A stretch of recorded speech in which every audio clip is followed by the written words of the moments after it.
नि गोदान भिडिअ'आव आरो फिन खेबसेबाव बरायफिनबाय। प्रधानमन्त्री आवास यजना ग्रामीण 2.0 नि मोनसे गोनांथार आपडेट सफैबाय। बेनिखायनो आं नोंथांमोननो नैबे भिडिअ'खौ लानानै फैदों। प्रधानमन्त्री आवास यजना ग्रामीण नोंथांमोनाथ' मिथिखायो सेन्ट्रेल गभर्नमेन्टनि जाय बिथांमोना गोरिब सुबुं सोहोर जायगायाव थानाय बा गामि जायगायाव थानाय जाय बिथांमोना पाक्कानि न' लुनानै दासिमबो लानो हायाखै बिथांमोननो नैबे सेन्ट्रेल गभर्नमेन्टनि स्किमनि जोहै प्रधानमन्त्री आवास यजना ग्रामीण स्किमनि जोहै पाक्कानि न' लुनानै होयो।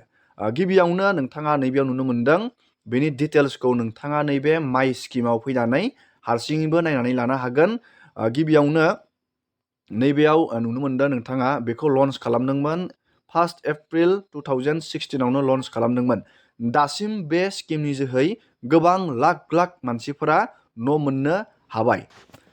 दानिया नोंथाङा रोखा जाबाय बे प्रधानमन्त्री आवास यजना ग्रामीण डिटेल्सनि बागै नोंथाङा बेखौ हारसिङैबो नायनानै लानो हागोन।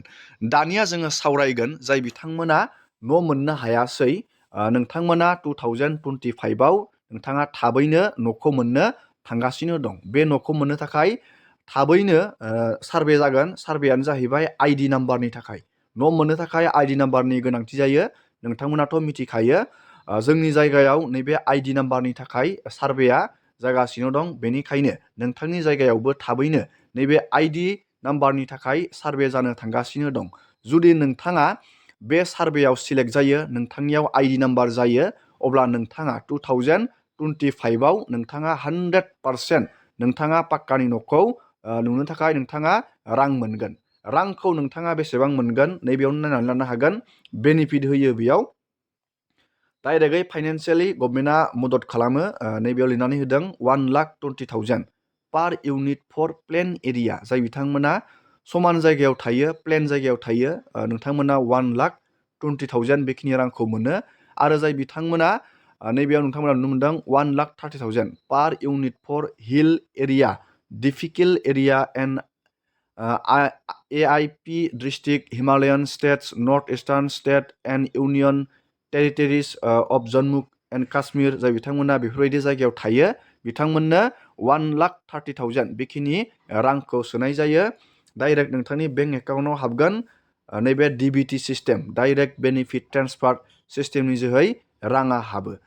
नोंथांमोना बे रांखौ जेब्ला नोंथांनि बेंक एकाउन्टाव हाबगोन अब्ला नोंथाङा गावबा गावनो रांखौ बख'नानै नोंथाङा न' लुनानै लानांगोन। दानिया नोंथाङा रोखा जाबाय।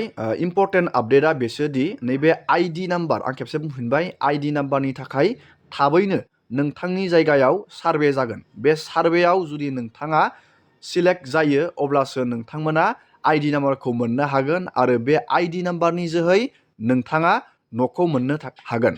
दानिया नोंथाङा नैबे आइडि नाम्बारखौ मोननो थाखाय माबायदि इलिजिबिलिटि थानांगोन जोङो बेनि बागै जों नायबावनि। आङो सिगांनि भिडिअ'आवनो नोंथांमोननो खोथा हरबायमोन बेनि इलिजिबिलिटिया एबार चेन्ज खालामनाय जादों। बेनि इलिजिबिलिटि नोंथाङा बे न'खौ मोननो थाखाय माबायदि जग्यता थानांगोन जोङो बेनि आपडेटखौ एसे नायगोन। आं नोंथांमोननो सिगाङावनो खोथा हरबाय आगोलो गोबां गोरिब श्रेणी थाखोफोराल' मोनोमोन जाय बिथांमोननाव न' गैया इन्जुरनि न'आव थायो बिथांमोना बे प्रधानमन्त्री आवास यजना ग्रामीणनि थाखाय सिलेक्ट जायोमोन। नाथाय दा नैबे 2.0 बिनि जग्यताखौ चेन्ज खालामना होदों। न' मोननाय जग्यताखौ चेन्ज खालामनानै होदों।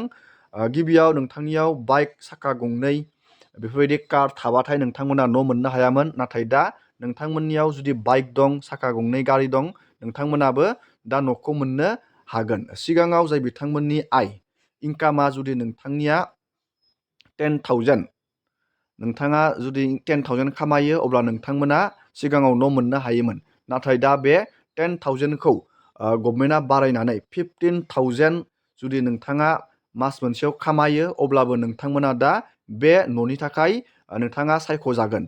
बेनि गोबां नोंथांमोननो आङो इलिजिबिलिटि स्टेटासनि आपडेटखौ सिगांनि भिडिअ'आवनो खोथाबोबाय दं।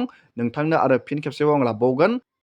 नैबेयाव जोङो दानिया नायगोन बेनि मस्ट इम्परटेन्ट आपडेटखौ एप्लिकेसन प्रसेस बेनि एप्लाइआ बोरै जायो। गोबां मानसियानो गोनो गोथो जायो। गिबियावनो न' मोननो थाखाय आं दहायनो बुंखांबाय आइडि नाम्बारनि गोनांथि जायो। आइडि नाम्बारनि थाखाय नैबे साननैसोनि गेजेरावनो सार्भे बानायगोन। बे सार्भेयाव नोंथाङा सिलेक्ट जायो अब्ला नोंथांनो नैबेयाव आइडि नाम्बारखौ प्रभाइड खालामनानै होगोन। बे आइडि नाम्बारा जायोब्ला नोंथाङा न'नि थाखाय इलिजिबोल जागोन। बेनिफ्राय नैबेयाव बेनि अनलाइन एप्लाइ नोंथाङा बेखौ हारसिङै बानायनो हाया।